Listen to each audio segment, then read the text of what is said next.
Good morning, all. Welcome to the lecture of tax planning and management. We are in the last chapter known as GST, and I hope you enjoyed our previous lecture, which was as long as 1 hour and 5 minutes, 54 seconds, full of information but a bit lengthy. And now, today, GST Part 3 in our series of GST. Today is the third part and the last part in which we are going to finish the remaining topics whatsoever left. Let us start with GST registration. Read this slide. See all the dealers, traders, service providers, importers, exporters, how to get themselves registered on the GST portal. The registration process has been made online. If a person is not registered under GST, then such person or dealer is not allowed to collect GST from the customers. માનો કે કોઈ firm છે કે company છે GST માં આવતી જ નથી. તમને ખબર જ છે કે 40 લાખ સુધીનું ટર્નઓવર GST ફ્રી ગણાય છે. એટલે 40 lakhsના ટર્નઓવર સુધી તમે રજિસ્ટ્રેશન ન કરાવો તો ચાલે. તો એ કેસમાં જો તમે અનરજિસ્ટર્ડ છો તો તમે તમારા કસ્ટમર પાસેથી પણ GST લઈ શકો નહીં, કારણ કે તમને GST લાગતો નથી તો તમે કસ્ટમર પાસેથી કલેક્ટ પણ કરી શકો નહીં. Similarly, if a dealer is unregistered, then the benefit of input tax credit is not allowed by the government. Input tax credit શું છે એ આપણે આગલા સેશનમાં બહુ ડિટેલમાં જોયું, થોડુંક વધારે પડતું ડિટેલમાં જોયું. અને ઇનપુટ ટેક્સ ક્રેડિટની શોર્ટ નોટ એ તમને પૂછાશે જ, 110% પૂછાશે. આ બી પૂછાશે જ, જીએસટી રજિસ્ટ્રેશન એ પૂછાશે જ. હું હમણાં છેલ્લે કહું છું કે કઈ કઈ શોર્ટ નોટ તમે રેડી રાખજો. આ સેશન જ્યારે પણ પૂરો થશે ને ત્યારે કહીશ. પણ અત્યારે આપણે વાત કરતા હતા કે જો GST માં રજિસ્ટ્રેશન તમે નથી કરાવ્યું કારણ કે તમે GST માં નથી આવતા, તમારું ટર્નઓવર 40 લાખથી ઓછું છે, તો તમે કસ્ટમર પાસેથી GST ન લઈ શકો અને તમને ઇનપુટ ટેક્સ ક્રેડિટનો બેનિફિટ પણ ન મળે. એ બધા માટે તમારે GST માં રજિસ્ટ્રેશન કરાવવું પડે, which is available online on the portal of GST. See the next slide. These are the registration requirements that I am trying to show you. જેને પણ GST માં રજિસ્ટ્રેશન કરાવવાનું છે એને આ બધા ડોક્યુમેન્ટ્સ લાઈક તમારી કંપની કે ફર્મના નામનું પરમનન્ટ અકાઉન્ટ નંબર હોય, પેન કાર્ડ તો એ, અથવા તો સિંગલ ઓનર હોય, સોલ પ્રોપ્રાઇટરશિપ હોય તો જે ઓનર હોય એનું પેન કાર્ડ, એના mobile number, email ID and bank account details. In short, basic KYC requirements are to be fulfilled. Identity proof as well as address proof, bank statements, etc. આવા બધા formal documents જે છે એ તમારે online submit કરવાના થાય છે. સાથે એ યાદ રાખજો કે બાકીના ઇન્ડિયા માટે તો 40 lakhs છે, પણ નોર્થ ઈસ્ટ ઇન્ડિયન સ્ટેટ્સ કે જેના નામ આપણે GST પાર્ટ 1 માં લીધા હતા, બરાબર છે, એ બધા સ્ટેટ્સ માટે 20 lakhsનું થ્રેશહોલ્ડ લિમિટ રાખેલી છે કે ટર્નઓવર 20 લાખ સુધીનું હોય ત્યાં સુધી રજિસ્ટ્રેશન વોલન્ટરી છે, above 20 lakh it is compulsory, and for the rest of India less than 40 lakhs of turnover, it is voluntary, and if the turnover is above 40 lakhs, then registration is mandatory. બીજું કે અત્યારે તમારું turnover જે છે એ less than 40 lakhs છે, that is why you have not got yourself registered. Then once it crosses the limit of 40 lakhs, you may get yourself registered. On the date on which your turnover crosses 40 lakhs limit, then within 30 days from the date of turnover so achieved, you have to apply for the registration. Okay, within 30 days. Along with that, you have to quote your permanent account number or TAN number, that is tax deduction and collection account number. This is the portal www.gst.gov.in. આ portal ઉપર તમારે GST માટે online registration form submit કરવાનું છે. એ registration form જે છે that is form GST1, એ ત્યાં online જ ફિલઅપ કરવાનું છે, અને સાથે સાથે જે કંઈ પણ તમારા KYC ડોક્યુમેન્ટ્સ છે એ બધા પણ ત્યાં જ અપલોડ કરવાના છે.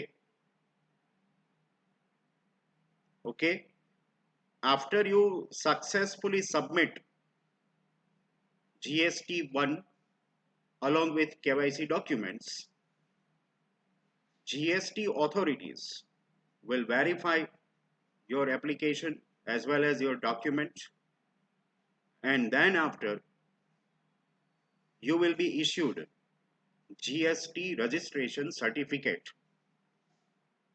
and in that GST registration certificate your GST number would be provided, કે જેને GSTIN એવા નામથી આપણે ઓળખીએ છીએ, GST આઇડેન્ટિફિકેશન નંબર. GSTIN 15 ડિજિટ્સનો નંબર હોય છે. કોઈ પણ કંપનીનો કે ફર્મનો તમે GST નંબર જોજો, એ 15 ડિજિટ્સનો હશે. એ 15 ડિજિટ્સનું જે બાયફર્કેશન છે આ રીતે છે. પહેલા 2 ડિજિટ આવે એ જે તે સ્ટેટનો GST કોડ હોય છે. First 2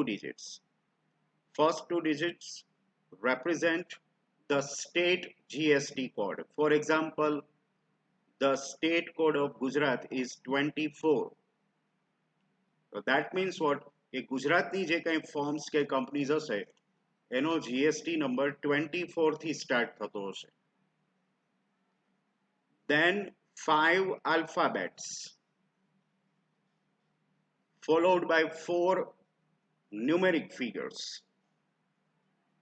Then 1 alphabet, 1 figure, 1 alphabet, 1 figure or digit. આ રીતે સિક્વન્સમાં ફરીથી 2 digits state code plus 5 alphabets plus 4 digits, 1 alphabet, 1 digit, 1 alphabet, 1 digit, and your 15 digit GST number is ready. This number would be provided in the GST registration certificate. The process is quite streamlined now and it is totally online. So if you are in the eligibility criteria, then you must apply for the registration, GST registration. There are a lot of benefits. The main benefit is the benefit of input tax credit. When you pay the tax on purchases, it is credited against the tax on your sales. Otherwise, what will happen? There will be dual tax. At the time of purchase, you pay GST, and at the time of sales also you pay GST to the government, and no input tax credit is given. So you will have to pay GST 2 times, and you will be at disadvantage. So to overcome that, you must register. Next topic is the GST Council. Already you know that. આપણે કાલે જ વાત કરી હતી કે આપણે ત્યાં જે જીએસટી ના નોર્મ્સ, રૂલ્સ, રેગ્યુલેશન્સ, પ્રોવિઝન્સ આ જે કંઈ પણ બનાવવામાં આવે છે એના માટે એક આખો સેપરેટ ડિપાર્ટમેન્ટ સેન્ટ્રલ લેવલે કામ કરે છે અને એને જીએસટી કાઉન્સિલ એવા નામથી ઓળખવામાં આવે છે. And over here I have specified that Article 279 subsection 1 એમાં જીએસટી કાઉન્સિલનું પ્રોવિઝન કરેલું છે. The finance minister is the chairperson of this GST council. Apart from the finance minister, all the state finance minister will be the members who are dealing in finance and taxes. આ બધું એ લોકો decide કરે છે. Place of supply, જીએસટીની tax free limit કેટલી રાખવી, અલગ અલગ ગુડ્સ સર્વિસના ટેક્સ રેટ્સ ડિસાઇડ કરે છે. એમાં ચેન્જીસ કરવા હોય તો એ પણ જીએસટી કાઉન્સિલ જ કરે છે. પછી સપોઝ કે આપણે નોર્થ ઈસ્ટ ઇન્ડિયાની વાત કરતા હતા. We are having backward states located in North and East India. So for them, special GST rates have been identified. Various deadlines for submitting the GST returns, formats of all the GST returns, everything is finalized by GST Council.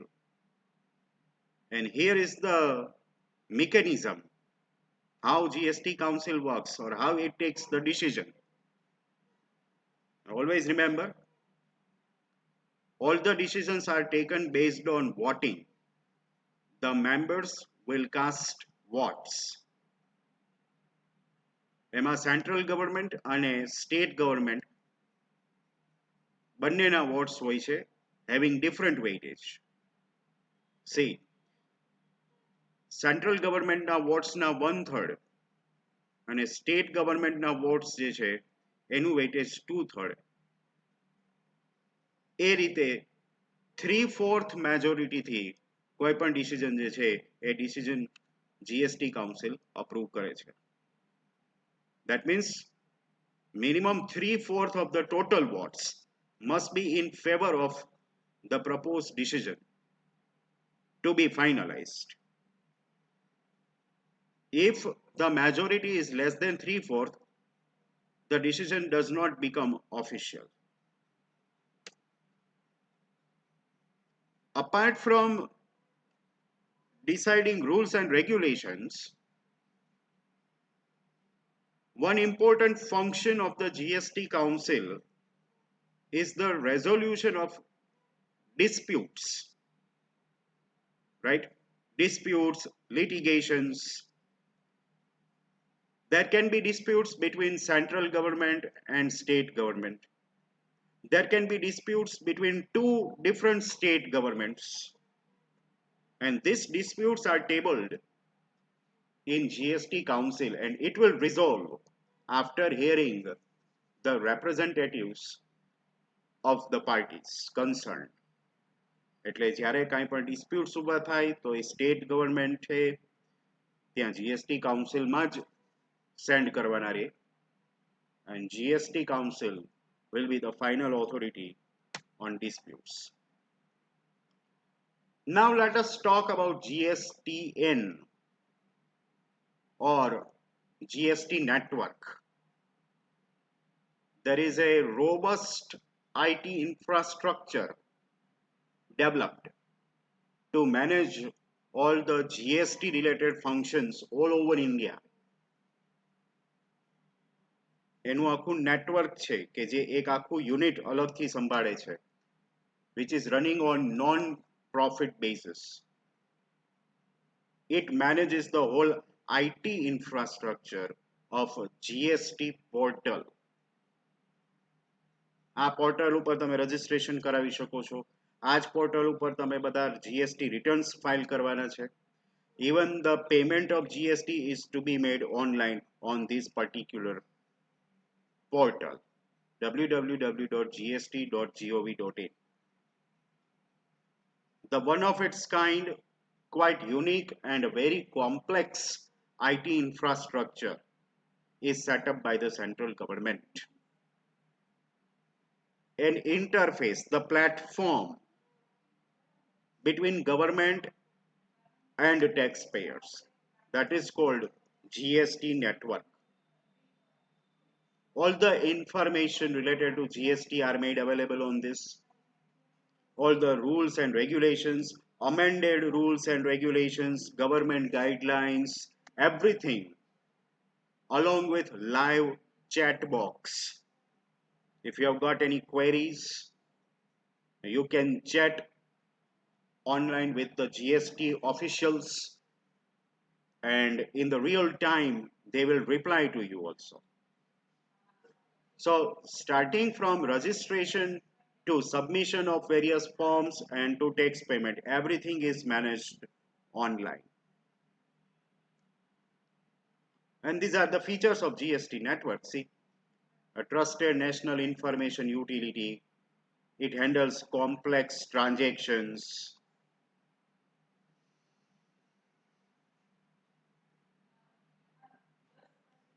And here is the main thing that I want to draw your attention to. It has to support 3 billion invoices per month and subsequent returns filing for 65 to 70 lakh taxpayers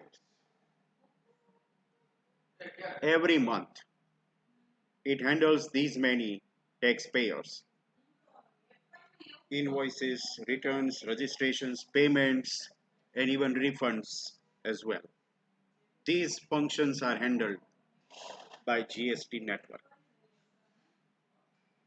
To provide assistance to all the taxpayers, a separate category of professionals has been set up, GSP. એને ઘણા GST service providers એ નામથી ઓળખે છે ને ઘણા GST સુવિધા providers. Official name એનું GST સુવિધા પ્રોવાઇડર છે. બરાબર? જો મેં લખેલું છે GSP is a service provider who helps the taxpayers to comply with the provisions of GST law through its web platform. એટલે અત્યાર સુધીમાં આવા 34 GSPs જે છે 34 GST assistants ગવર્મેન્ટે અપોઇન્ટ કરેલા છે, ઓથોરાઇઝ કરેલા છે કે જે ટેક્સ પેયર્સને એને જીએસટીમાં જ્યાં ક્યાંય પણ પ્રોબ્લેમ્સ થતા હોય એ સોલ્વ કરી આપે છે.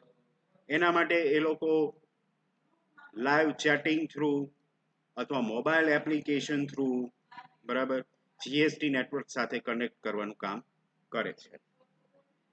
રાઈટ?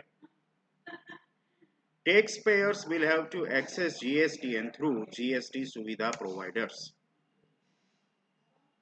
એનું રીઝન છે આવું પ્રોવિઝન શું કામ રાખ્યું કે જીએસટીમાં તમને આસિસ્ટ કરવા માટે, તમને હેલ્પ કરવા માટે આ જીએસપી શું કામ રાખ્યા છે તો કે આપણે બધા જે છે ઇક્વલી એજ્યુકેટેડ નથી.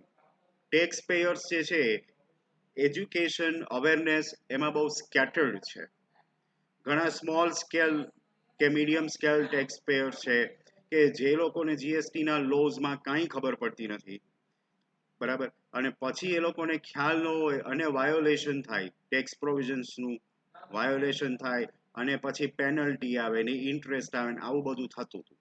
એટલા માટે જ ગવર્મેન્ટે એ લોકોને હેલ્પ કરવા માટે અને એ લોકો જેમ બને એમ ઝડપથી જીએસટીમાં એકોમોડેટ થઈ જાય અને જીએસટીમાં ક્યાંય પ્રોબ્લેમ ન થાય એટલા માટે ગવર્મેન્ટે જીએસટી સુવિધા પ્રોવાઇડર્સ નામની આ કેટેગરી ઊભી કરી છે.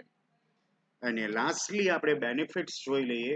ઓબ્વિયસલી ઇન્ડિયાની ઇનડાયરેક્ટ ટેક્સ સિસ્ટમ એનું અત્યાર સુધીનું મોટામાં મોટું રિફોર્મ એટલે GST. Introduction of GST is the most significant step in the field of indirect tax reforms in India. It removes cascading effects of tax. Cascading effect શું છે એ જરાક સમજીએ. કાસ્કેડિંગ એટલે ડબલ ટેક્સેશન. તમને ખબર જ છે કે એકની એક પ્રોડક્ટ ઉપર સેન્ટ્રલના ટેક્સ લાગતા અને સ્ટેટના ટેક્સ લાગતા અને ટેક્સ ઉપર પણ ટેક્સ લાગતા. આ બહુ કોમ્પ્લિકેટેડ ટેક્સ સિસ્ટમ હતી, એને કાસ્કેડિંગ ઇફેક્ટ ઓફ ટેક્સ કહેવાય. Now GST has amalgamated, merged large number of central and state tax in a one single tax, and thereby it has eliminated, it has removed the cascading effects of the past. Tax rates have been lowered. Maximum rate of GST is 28%. You know that. We know the tax rates like 0%, 5%, 12%, 18%, 28%. So maximum 28% છે. This was not the case before GST. બરાબર છે. Tax rates were ranging between 24% to 110% in some cases. 110%. તો હવે tax rates ઘટી ગયા છે. Tax rates ઘટી જવાને કારણે ઇન્ડિયન પ્રોડક્ટ્સ અને સર્વિસીસ જે છે they have become more competitive. Our global competitiveness has increased. Studies show that if the global competitiveness increases, it will indirectly boost our economic growth. Government's tax revenue has increased. You know how much tax revenue government is earning from GST? Every month, 1,25,000 crores. CGST, SGST, and IGST. 1,25,000 crore government ની તિજોરીમાં ભરે છે GST. Obviously, this amount is utilized for the economic development. Our GDP has increased. Tax evasion has decreased. કારણ કે tax ઇવેઝનનું main reason એ હતું કે ટેક્સના rates બહુ high હતા. બરાબર છે. એટલે ટ્રેડર્સ લોકો જે છે એ ટેક્સ ભરવા માટે આગળ ન આવતા અને ટેક્સ ઇવેઝન થતું. હવે ટેક્સ રેટ્સ લોઅર થઈ ગયા છે. સામે ગવર્મેન્ટ ઇનપુટ ટેક્સ ક્રેડિટનો બેનિફિટ આપે છે.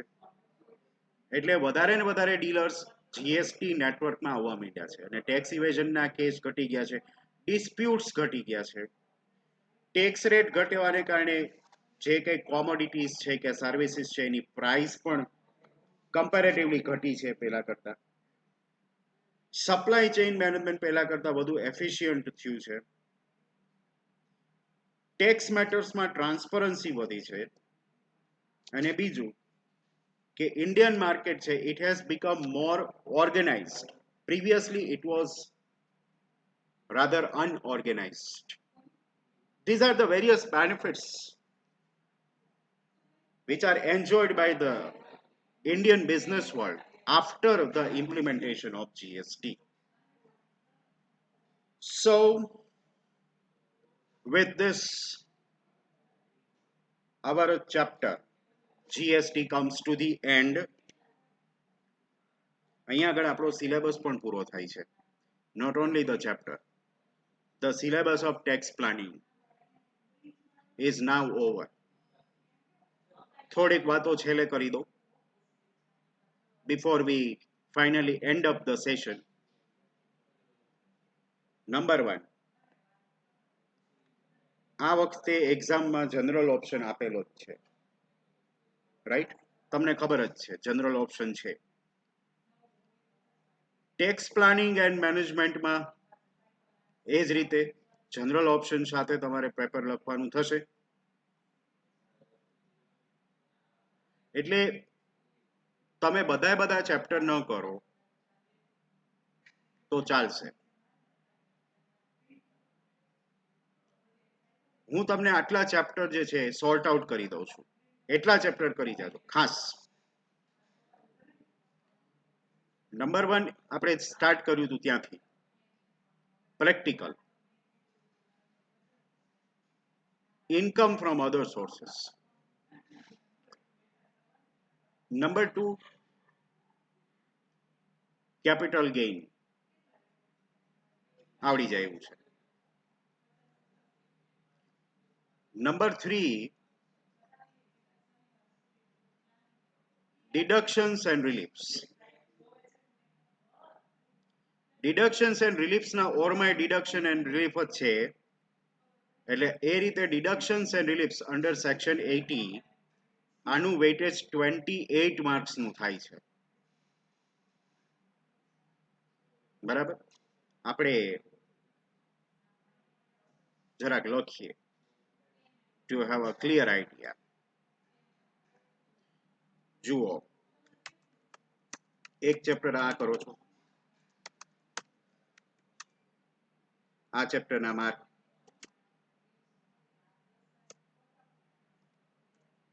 14 માર્ક્સ,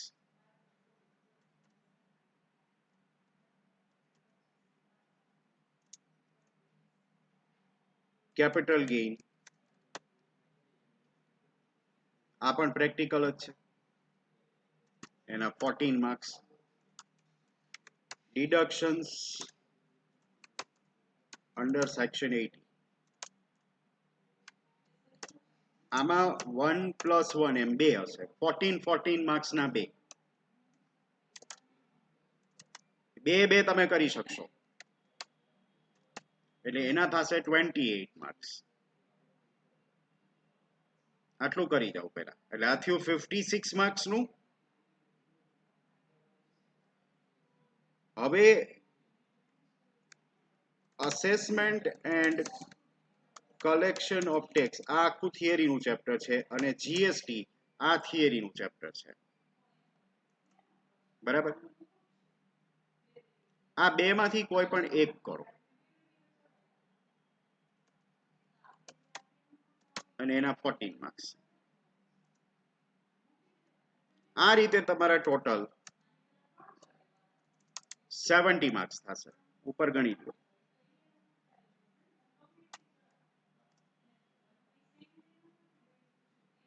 હવે બીજું,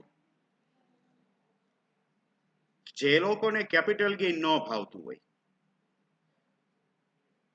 ઇન્કમ ફ્રોમ અધર સોર્સ ન ભાવતું હોય, તો એ લોકો અસેસમેન્ટ, કલેક્શન અને જીએસટી બેય કરો, બેય થિયરી જ છે. બરાબર છે, તો એ લોકો બેય કરે. પણ જેને પ્રેક્ટિકલ सम्स ઉપર બરાબર કમાન્ડ આવી ગયો હોય, એ લોકો પહેલા सम्स કરશે, થિયરી ઉપર ઓછું વેઇટેજ આપશે.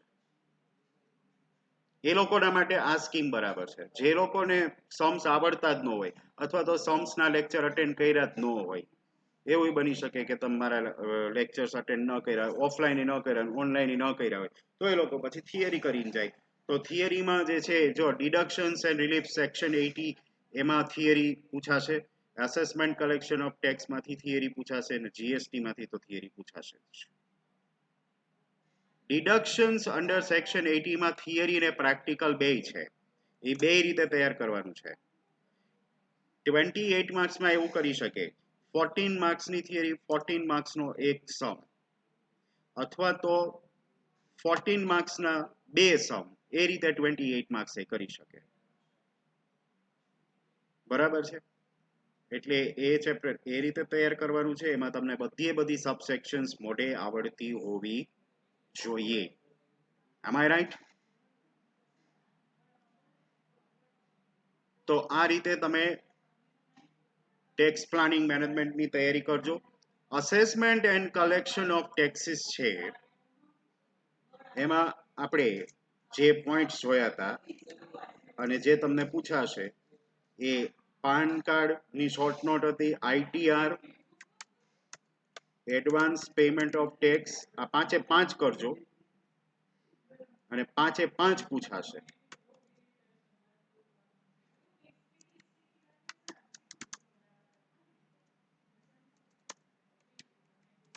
આ 5 આપણે એમાં કરી છે, 5 એકબીજાના ઓપ્શનમાં જ આવશે, કારણ કે આ ચેપ્ટરનું વેઇટેજ આમ તમે જોવા જાવ તો આ 28 માર્ક્સનું છે, 14 નું નથી, આ 28 નું છે, અને જીએસટી એ 28 નું છે.